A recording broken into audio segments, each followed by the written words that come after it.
homme ici là, qui fait ça. Parce que là, ça ah, je me trouve bizarre aujourd'hui. Ah, mes yeux sont tels. Et tu sais, quand elle regarde souvent cela, et elle va faire cela, mais je ne l'ai jamais vu en fait se lever un matin et regarder le miroir et se dire, waouh, je me trouve jolie ce matin. Ouais. Parce que, pourquoi? Parce que la nature humaine, en fait, on a toujours tendance à donner le rapport quand c'est négatif. Tout à l'heure, j'ai demandé si quelqu'un se rappelait d'une bonne chose que le Seigneur avait fait pour lui cette semaine.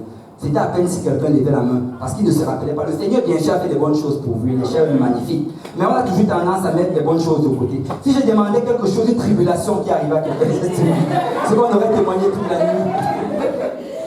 Mais la chose, c'est qu'on veut toujours regarder vers les choses en fait négatives, tu vois.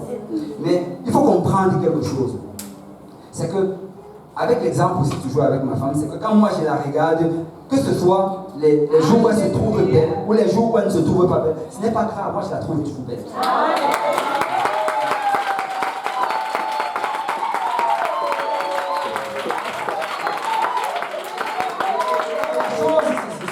C'est comme ça que Dieu nous regarde. Dieu, c'est notre époux. Dans le jour même que tu te sens abattu, que tu te sens faible, sale, incapable, le Seigneur t'aime quand même. Le Seigneur te trouve toujours magnifique. Le Seigneur te trouve toujours ravissant. Amen. Donc, arrête de mettre ta confiance en toi-même, mets ta confiance en l'Éternel. Que tu te sentes bien ou que tu ne te sentes pas bien, fais confiance en l'Éternel. Que tu te sentes en forme ou pas en forme, fais confiance à l'Éternel. Parce que Dieu ne te regarde pas comme tu te regardes. Tu sais, si tu commences à regarder aujourd'hui, tu vas commencer à dire que oh, cette semaine j'ai oublié de prier tel jour. Oh, cette semaine j'ai oublié de jeûner tel jour. Je n'ai même pas pu finir mon jeûne. Oh, cette semaine il y a telle et telle situation qui se sont produites. Et tu vas commencer à te focaliser sur ces choses-là. Mais est-ce que tu te rappelles où est-ce que tu étais il y a de cela 2 ans? Est-ce que tu te rappelles où est-ce que tu étais il y a de cela 3 ans pour certains d'entre nous? Est-ce que tu te rappelles même où tu étais il y a de cela peut-être 2 semaines?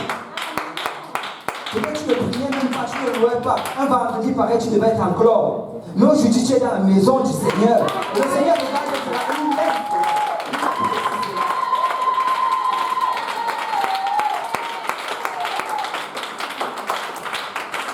Arrête de te fier à tes yeux. Arrête de te fier à tes pensées. Arrête de te fier à ton intelligence. Mais confie-toi en l'Éternel. Confie-toi en l'Éternel. Parce que c'est lui ton époux et c'est lui qui te regarde de la bonne manière. Amen. Et on doit arrêter de se focaliser sur nos défauts, mais on doit se concentrer sur l'Éternel. Et tu sais, si tu commences à trop regarder sur toi-même et à te dire que oh, je ne suis pas capable, je ne dis pas par là que nous ne devons pas changer, nous devons changer. Ton désir profond en fait, l'attitude de quelqu'un dont je suis en train de parler ici, c'est quelqu'un qui veut tellement ressembler à l'Éternel, qui se sent abattu. Il veut tellement ressembler à l'Éternel, qui a une tristesse selon Dieu dans son cœur. Et c'est quand tu es dans cet état-là que le Seigneur te regarde et il aime cela. Il aime cela. Et tu dois comprendre que ce n'est pas toi-même qui va te changer, mais c'est Dieu qui va te changer. Tu es incapable de te changer. Si tu étais capable de te changer, c'est que tu serais toi-même Dieu dans ta vie. Amen. Mais tu n'es pas Dieu dans ta vie. Amen. Alors laisse Dieu te changer. Regardez le 1 Timothée chapitre 5, verset 23. Que le Dieu de paix vous sanctifie lui-même tout entier. Que le Dieu de paix vous sanctifie lui-même tout entier. C'est Dieu qui va te sanctifier. Souvent tu regardes la sanctification, tu dis oh, comment est-ce que je peux marcher selon ces critères-ci? Je ne me sens pas capable, je suis incapable de le faire. Ce n'est pas toi, c'est Dieu qui va le faire. Que le Dieu de paix vous sanctifie lui-même tout entier. Et que tout votre être, l'esprit, que ton esprit, que ton âme et que ton corps soient trouvés irrépréhensibles lors de l'avènement de notre Seigneur Jésus-Christ. C'est Dieu qui va sanctifier ton esprit. C'est Dieu qui va sanctifier ton âme. C'est Dieu qui va sanctifier ton corps. Juste fais confiance en l'Éternel. Confie-toi en l'Éternel. Donne des alléluia de confiance en l'Éternel. Parce que c'est Dieu qui va le faire. C'est Dieu qui va le faire. Regardez le verset 24. Celui qui vous a appelé est fidèle. Que quelqu'un dise fidèle. Et c'est lui qui le fera. C'est Dieu qui va le faire. Arrête d'essayer par toi-même. Arrête d'essayer par toi-même. Juste mets ta confiance en le Seigneur.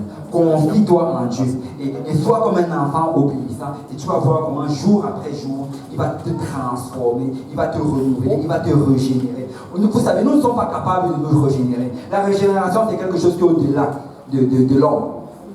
Régénérer, en fait, veut dire changer les chaînes. La médecine jusqu'à aujourd'hui n'est pas capable de changer les gènes de quelqu'un. On ne peut pas changer ton code génétique. La seule personne qui est capable de le faire, c'est Jésus-Christ. Alors laisse Jésus-Christ te régénérer. Et fais-lui confiance. Regardez Philippiens chapitre 1, verset 6. Je suis persuadé. Est-ce que quelqu'un peut être persuadé avec moi? Quand quelqu'un dit je suis persuadé, que celui qui a commencé en vous cette bonne œuvre la rendra parfaite pour le jour de Jésus-Christ. C'est lui qui va la rendre parfaite. Tout ce que tu as fait, c'est d'être persuadé. Tout ce que tu as fait, c'est d'avoir la foi que Jésus va le faire. Même si tu te sens faible, même si tu n'arrives pas à jeûner, même si tu n'arrives pas à prier, même si tu n'arrives pas à être fidèle dans la lecture de la parole de Dieu, ou bien dans quoi que ce soit, sois juste persuadé que le Seigneur va le faire. Sois persuadé qu'il va le faire. Que quelqu'un dise, je suis persuadé. Le Seigneur va le faire. Mettons notre confiance à l'Éternel. Nous devons mettre notre confiance à l'Éternel. Et regardez, à partir du verset, par la suite, j'étais au verset 3, verset 4. Le souffle s'en va, il rentre dans la terre, et le même jour, l'œil de Saint périsse. Heureux celui qui a pour secours le Dieu de Jacob, qui met son espoir en l'Éternel, son Dieu. Nous devons mettre notre espoir en l'Éternel, notre Dieu. C'est une manière de louer l'Éternel. Nous devons louer à travers la confiance en Dieu. Tu sais, quand tu sors dehors, ta confiance en l'Éternel, c'est une excellente louange que tu apportes à Dieu. Parce que quand les gens sont en train de voir, ils vont glorifier Dieu à travers cela. Ils vont glorifier Dieu. Et regardez le verset 6, nous dit pourquoi nous devons mettre notre confiance à l'Éternel. Il a fait les cieux et la terre et tout ce qui s'y trouve. Ça en fait, ça veut dire que quoi? Que Dieu est tout puissant. Dieu est tout puissant. Tu dois lui faire confiance parce qu'il est tout puissant. Il n'y a rien qui soit impossible à Dieu. Je ne sais pas ceux qui sont un peu familiers avec la physique, mais le mot puissance, la puissance en fait c'est quoi? C'est l'énergie divisée par le temps.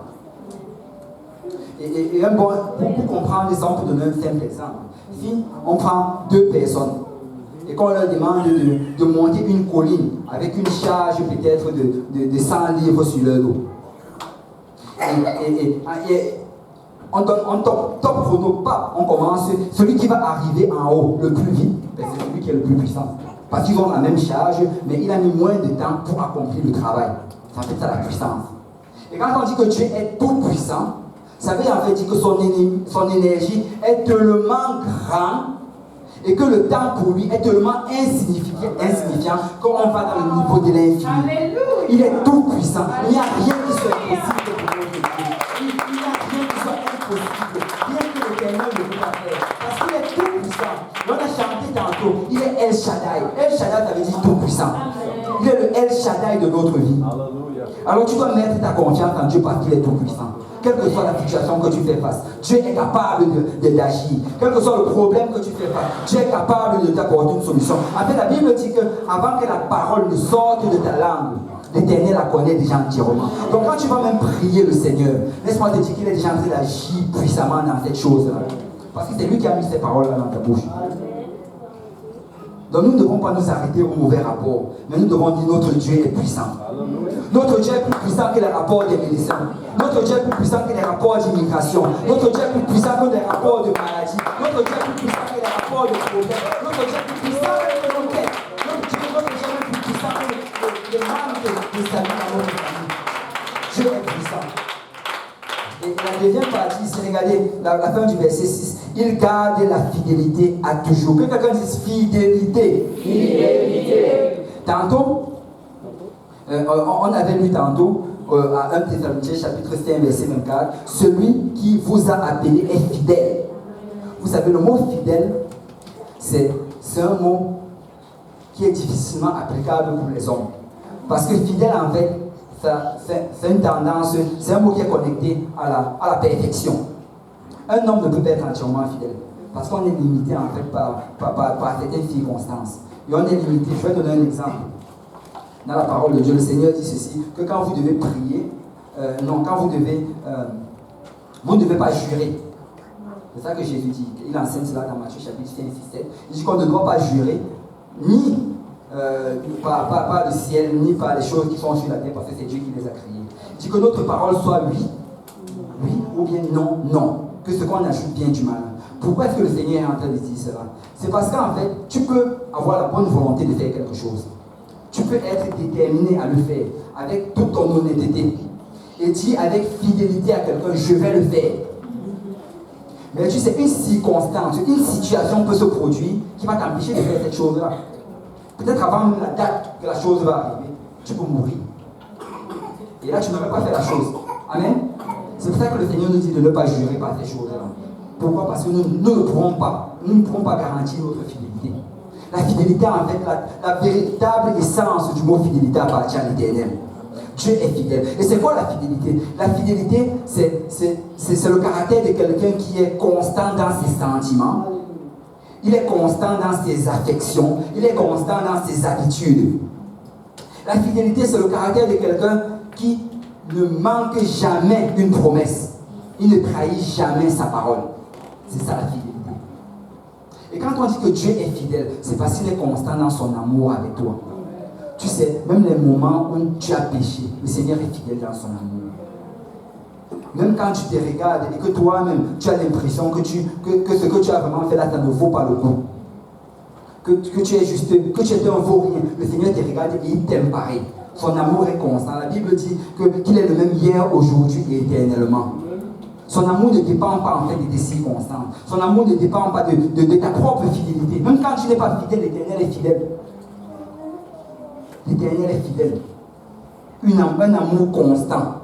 Et l'Éternel ne manque pas sa promesse. Il ne va jamais faillir à sa promesse. Sa promesse a été, ses paroles sont établies. Il va toujours les accomplir. En fait, ta seule responsabilité dans ta vie aujourd'hui, c'est de savoir c'est quoi la parole de Dieu dans ma vie.